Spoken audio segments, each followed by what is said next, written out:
Petrol బంక్లో పనిచేసుకునే పరిస్థితి వచ్చింది. అనేక మంది సర్పంచులు ఇలా పొట్ట చెదురుకుని ఇలా దుబాయ్ మస్కర్లకు పోయి పొట్ట కూటి కోసం కుటుంబాన్ని పోషణ కోసం ఉన్న అప్పులు తీర్చుకోవడానికి కోసం పోయే పరిస్థితి వచ్చింది, విదేశాలు పోయే పరిస్థితి వచ్చింది. అంతకుముందు ఇంట్లో అప్పుల పాలైతే ఏదో పోయి దుబాయ్ మస్కర్ పోయి ఉద్యోగం చేస్తే అప్పులు తీసుకోవడం. ఇప్పుడు సర్పంచ్ అప్పుల పాలైన సర్పంచ్ కూడా విదేశాలు పోయే పరిస్థితి వచ్చింది ఉద్యోగాలు చేసుకోవడానికి. గత నిరుద్యోగులు పోదురు, ఇలా మాజీ సర్పంచ్ పోయే పరిస్థితి వచ్చింది వాళ్ళు. కానీ ఇటువంటి పరిస్థితుల్లో కాంగ్రెస్ పార్టీ ప్రభుత్వం అధికారంలో రాకముందు ఇచ్చిన హామీని నెరవేర్చుకోవాల్సిన బాధ్యత ప్రభుత్వం మీద ఉంది. వాళ్ళు అనుకుంటారు కావచ్చు వీళ్ళకి చేస్తేంది, వీళ్ళకి చేస్తే ఫాయిదా లేదు, చేయకుండా నష్టం లేదు, వీళ్ళతో ఏమవుతుంది అని చెప్పి ప్రభుత్వం మైండ్లో కొంచెం ఉన్నట్టున్నది, రాష్ట్ర ముఖ్యమంత్రి మైండ్లో కొంచెం ఉన్నట్టున్నది. అందుకే 1300 కోట్లు ఎందుకు ఇవ్వాలనుకుంటున్నాడు. కానీ ఒక్కరికి గుర్తుంచుకోవాలి, రాష్ట్ర ప్రభుత్వం గుర్తుంచుకోవాలి. ఇవాళ ఈ సర్పంచ్ల మీద సానుభూతి ఉన్నారు ప్రజల లోపల. ప్లస్ ఈ సర్పంచ్లు అందరూ ప్రజా అభిమానంతో గెలిచిన వాళ్ళు అందరూ కూడా ఇక్కడ రిగ్గింగ్ చేసో బాక్స్లు ఎత్తుకపోయో 6 గ్యారెంటీలు దొంగ హామీలు ఇచ్చి గెలిచిన కాదు. వాళ్ళు ప్రజల చేత ఎన్నుకోబడ్డారు, ఏ పడినప్పటికీ ప్రజల చేత ఎన్నుకోబడ్డారు, ప్రజలకు సేవ చేసారు. వాళ్ళు ఎన్నికల ముందు ఇచ్చినవి గెలిచే ముందు ఇచ్చిన హామీలు మొత్తం నెరవేర్చారు. ఇలా ప్రభుత్వాలను నమ్మి నాయకులను నమ్మి వాళ్ళ అభివృద్ధి పనులు చేస్తే వాళ్ళ బతుకులు బర్బాద్ అయిపోయినాయి వాళ్ళ పరిస్థితి. కాబట్టి వాళ్ళ ప్రజల మద్దతు వాళ్ళకు ఉంది. వాళ్ళకి ప్రజల దగ్గర పోతున్నట్టున్నారు. వాళ్ళు నిజం వీళ్ళు ఇట్లా ప్రజల దగ్గర పోతే ఈ ప్రభుత్వాన్ని కాపాడు యువతరం కాదు. ఇలా ఇతర ఉద్యమాలు వేరు, ఈ ఉద్యమం వేరు. కాబట్టి నేను మళ్ళీ వీళ్ళు కూడా అప్పీల్ చేస్తున్నాను. మీరు మొన్న అసెంబ్లీ ఎన్నికల్లో మీరు పొరపాటు చేశారు, కాంగ్రెస్ పార్టీని నమ్మి మోసపోయారు. మీరు ఈ గ్రామ పంచాయతీ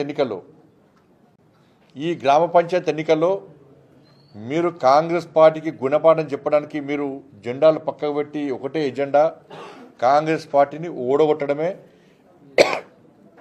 ఎజెండాగా ముందుకు వస్తే ఈ ప్రభుత్వం దిగొస్తుంది. వీళ్ళ మద్దతు తెలపడానికి భారతీయ జనతా పార్టీ సిద్ధంగా ఉంది. వాళ్ళు కూడా ఇప్పుడే చెప్తున్నారు, వాళ్ళు కూడా ప్లాన్ చేసుకుంటున్నారట. వాళ్ళు కూడా ఎందుకంటే మేము మండల స్థాయిలో, జిల్లా స్థాయిలో, రాష్ట్ర స్థాయిలో ఉద్యమం చేస్తున్నామని చెప్పి ప్లాన్ చేస్తామని వాళ్ళు ఇప్పుడే చెప్పిన వాళ్ళు. వాళ్ళ ఉద్యమానికి 100% భారతీయ జనతా పార్టీ సిద్ధంగా ఉంది. మీ ఉద్యమానికి పక్కా సహకరిస్తాం, మేమే ముందుంటాం. భారతీయ జనతా పార్టీ ఉద్యమంలో పాల్గొంటే భారతీయ జనతా పార్టీ మీకు మద్దతు చెప్తే రాష్ట్ర ప్రభుత్వం మెడల వంచుడు 100% సాధ్యమే. కాబట్టి కిషన్ రెడ్డి గారితో ఇప్పుడే ఫోన్లో మాట్లాడడం జరిగింది. తప్పకుండా మద్దతు తెద్దామన్నారు. ఎందుకంటే ఈ ప్రభుత్వము చేయలేని ప్రభుత్వం.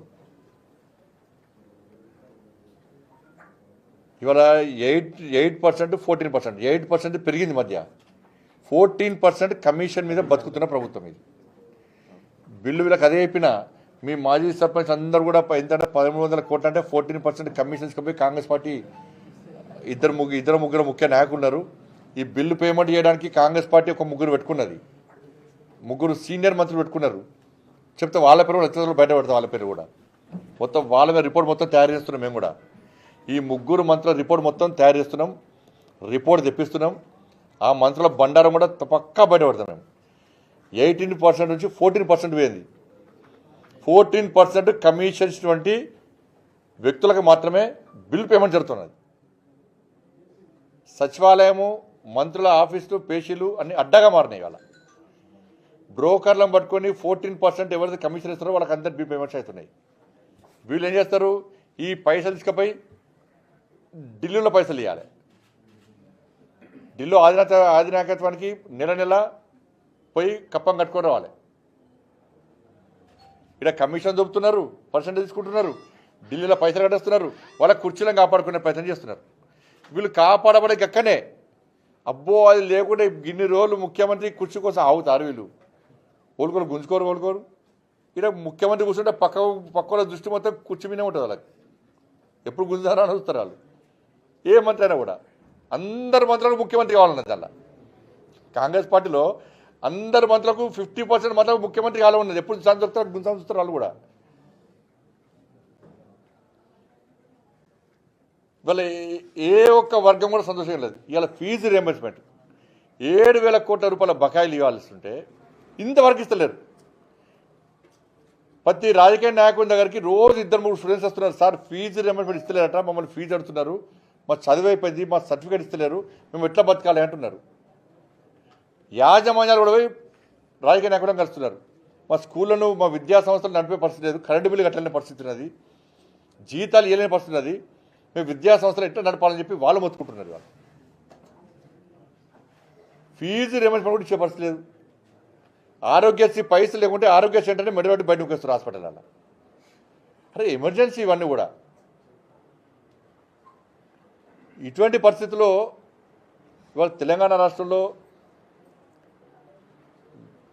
తాజా మాజీ సర్పంచ్ల ఉద్యమాన్ని కానీ, విద్యా సంస్థల యాజమాన్యం చేసేటువంటి ఉద్యమంలో కానీ, విద్యార్థి సంఘాలు చేసే ఉద్యమాన్ని కానీ భారతీయ జనతా పార్టీ 100% పూర్తి మద్దతు తెలుపుతున్నాం.